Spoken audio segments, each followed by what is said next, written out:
It's only entertainment. Welcome back to the Talking Hedge. I'm Josh Kincaid, capital markets analyst and host of your Cannabis Business Podcast. With me today, got a couple of guests. That's Mitch Trellis and Brandon Marksdale with Remedy Capital. Thanks, Josh. Nice to see you. Appreciate it. For those that don't know, what do you guys do? We own dispensaries in Maryland. We have two of the largest dispensaries in the state of Maryland. We've been in business for about 5 years now. And as you know, Maryland just went legal last week. So we're looking at some big changes. That's good news, man. Congratulations. Thank you. How did you get the license before it went legal? What was the process like for that? It was similar to most other states on the East Coast. It was a merit-based application process. It took us about 18 months.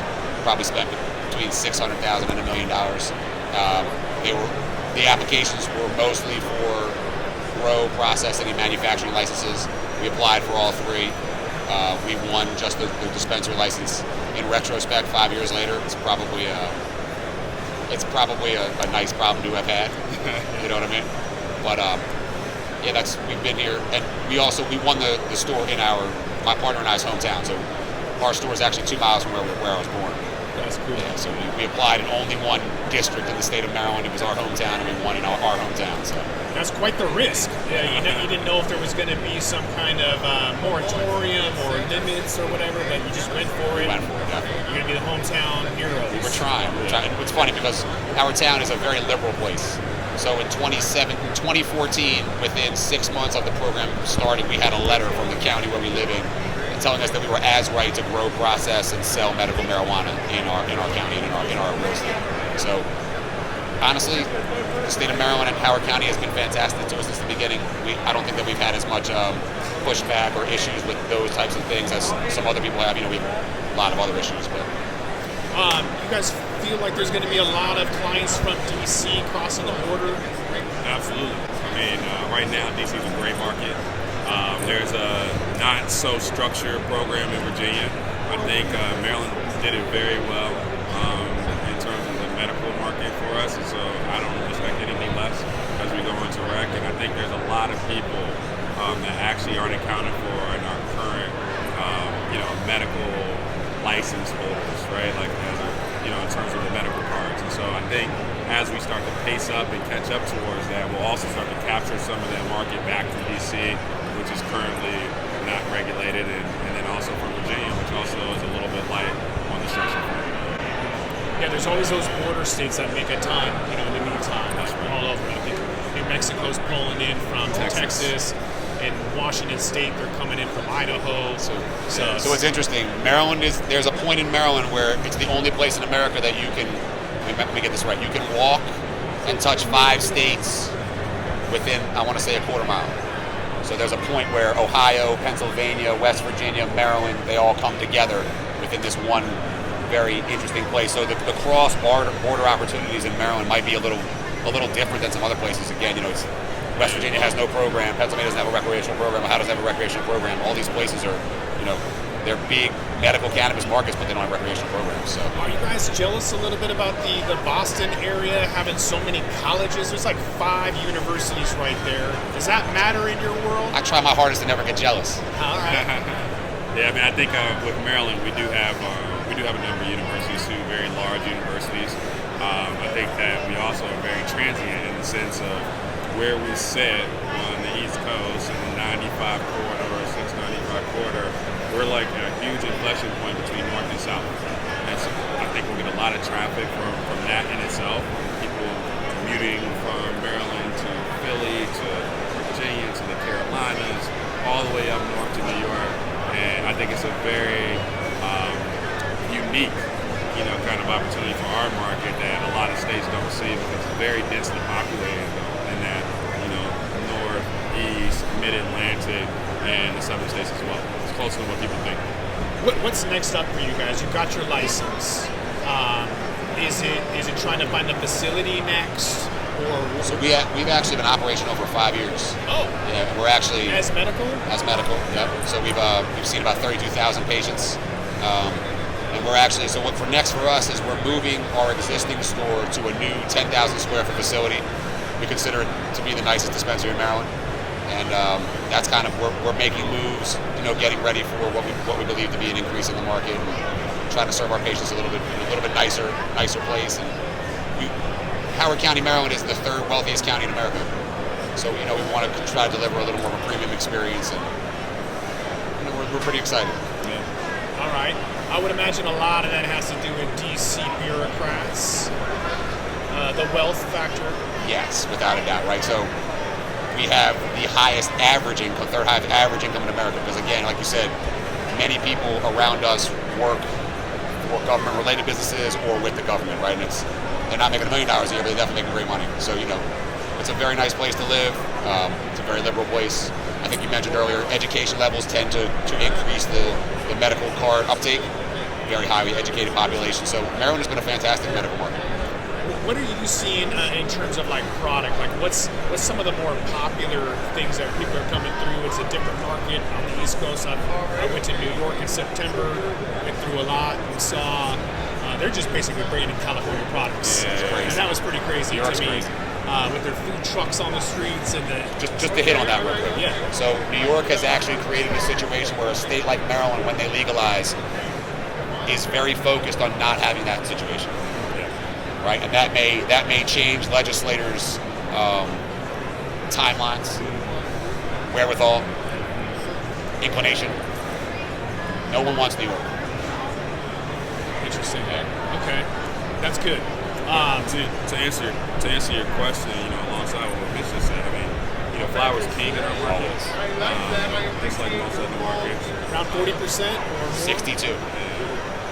I would say edibles are probably very close behind that, and then of course concentrates as well. Okay, that's interesting. So would you say vape pens are more popular than pre-rolls right now? I would say that pre-rolls are more popular than vape pens. Okay, so it's not that conservative. No, last year, I would say vape pens. 3 years ago, vape pens dominated. Was it VapeGate that stopped? I think that VapeGate definitely slowed the growth of the vape market, no question. And it made people look for different form factors, right? And if you think about it, a pre-roll is a similar form factor to a vape pen in that it's somewhat convenient, right? It doesn't have the smell factor, but it does have the convenience. I carry it in my pocket, I pull it out. You know what I mean? So it's easy to have. Yeah, right? It's all about convenience, right? It really is about convenience. I can't just light a blunt. That's my guilty pleasure, but I can't just blaze a blunt in the middle of the We'd all love to, but I would, yeah. I did last night because I begged for forgiveness, people. I love it. I at the Green Rush party, they're like, you can't, or Grasslands party last night. They're like, yeah, you can't smoke, and I'm like, it's Grasslands. What are you talking about? I don't give a fuck. I am too old to care about that right now. I mean, call it white privilege, call it I don't give a shit, call it whatever you want. I'm gonna smoke. I am leading by example, people. As you should be. Follow the leader. As you should be. It's Blaze. I don't care. They didn't. That's one way to look at it. I like his way. So back to Maryland when the COVID hit. And delivery was the only way, curbside, whatever we saw. I think, wasn't it Maryland that shut everything? No, sorry, Massachusetts. Yes. Shut everything down. They were the only ones. On the second day of COVID, they said that we are essential. And in the state of Maryland, most stores were not closed. Now, we closed our store for 2.5 years, but we had Chick-fil-A of weed outside of our store. So we did we did massive numbers in the parking lot. Yeah. Are you guys doing delivery? We don't do delivery yet. Is that by choice? It's legal in the state of Maryland. It is by choice. Yeah. Okay. So with that influx, that's interesting because you guys are going against the grain. So you want more people to come in, and you're like, nah, we're not going to do delivery. What was the ideology behind that, knowing that during that pandemic everybody was driving and wanting that? What made you buck the trend? I think early it was logistically difficult. We were already changing our entire business from being in store to being in the parking lot, and that took tremendous. I mean, it was like pushing a rock uphill, right? I think today we've built businesses that are experiential. Our stores are large. They have store within stores. They're unique experiences, and it would be counterintuitive to encourage people to order delivery, but at the end of the day, we spend a lot of time, energy, and money building facilities that we would like the patients to come and experience. And that being said, we would definitely, at some point, do delivery. I also think that there's there's an education component that happens like in the store, like learning about brands, seeing the different products that are out there, understanding the profiles of cannabinoid, THC, and so when you're entering into like a recreational market or adult use market where people are exploring cannabis for the first time, that in-store experience is pretty critical for that first, second, third time experience as you're trying to get a lay of the land of what your cannabis journey is going to be like for whatever experience you're looking for. So, I mean, I think the choice that we made was right at the time, and it doesn't mean it's off the table forever. But, you know, like as we're investing in more kind of, you know, the store concept and the retail experience from, you know, the actual consumer patient, it's super important for us that they get that attentive care and experience. I think people really truly do underestimate the logistical difficulties that come from, again, you're changing your entire business. You know what I mean? So it's not easy. It's not easy to do. And the economic challenges too. There's tremendous economic challenges. Tremendous. Random question before we wrap this one up. Does anybody ever ask you for infused coffee? I'm home in Seattle Starbucks. I've been doing this for a long time, and nobody has coffee outside of Portland, Oregon. When 59% of the people are asked what your favorite beverage is, they say coffee. Now, another survey said 58% wanted water. So it's almost half and half, whatever, but yet we still don't have infused coffee. Does anybody ask for it? I'm guessing not. So my next question is, why? I think, I'll touch on that because I've done a lot of like product studies. Because you guys have weird shit like ice cream. That's true. I think the first thing that comes to mind when people think about coffee and cannabis, they think about like two opposite, you know, a stimulant and something that's supposed to be like more of like a calm, relaxing type of experience. And so, not to say that cannabis and different terpene profiles can't do that, but I think when people look at it, they look at it as like, oh, I'm looking to do two opposite things. But they have teas, like, you know, the teas that actually are infused and things like that. But I mean, it's a great question. It doesn't mean it won't happen. And they have like, you know, K-cups and stuff. That's not coffee. I'm a snob. It's not coffee. But I mean, I think, you know, some people that, you know, the teas, they have the honeys, they have like, I haven't seen like any like dairy-like products that are infused, but it doesn't mean that it's off the table. I also think because of, like, at least for someone like myself, when I think of coffee, I think of Amsterdam, right? Because coffee, exactly, coffee and cannabis go together in those places. So it's almost like they're next to each other, not together. You know what I mean? Yeah. It's like you smoke a joint and drink a cup of coffee as opposed to drinking a cup of coffee that has the joint in it, which, that may be... It might be the more efficient way to do it. Might be the more efficient way to do it, you know what I mean? But if you look, like, everybody check this out. Google the molecule of coffee. You know what THC looks like in your mind. You already know what that looks like. Now Google coffee's molecule, and you'll be shocked at how similar it is. Wow. And that's why that you have such a good... That's why they blend together. That's why it reminds me of sense. Blue Dream of like 2015. You have like this euphoric, Why did you name my favorite strain my entire life? 2015 Blue Dream. It had yellow and orange hairs, big fat nugs. I'm telling you, man, like that was the best weed ever. That was the shit. And the euphoria of it was incredible. Hell yeah. And it tasted like candy. I know. How you know about that weed? That was I shit was right there. there. But I think like, it's a great weed. But when I think about it, I also think like how rare like sativas are now. And so like I still think of like the synergy of like what's available, mass, and a lot of it is hybrids, you know, sativa leaning hybrids, indica leaning hybrids, and I think from, you know, experience, like side by side, they're good complements. You know, like coffee donuts. It's like, you know, it feels good, but I think like when you think about, you know, combining the two for that experience, I think people haven't quite, you know, got to the expertise. So Brandon, is that a result of people going in and asking for the highest THC at the lowest price point, going, well, we must have indica and high percentage hybrids, whereas I smoke sativa all day long because I use it therapeutically. Exactly. But I'm high you need to keep going all day. You need to keep going. So and if I smoke indica, I'm going to shut up, and I can't work on that. If you're a little groggy and you're tired, and I'm the same as you. So are people just hunting and going after like those new entrance of like high THC, lowest price point? Because when I look for tequila, I don't look for the plastic bottle. You know what I'm saying? I don't go after the highest rated alcohol. Let me tell you, that's not how I shop. I will say, like, from my perspective, I think that the high THC will subside.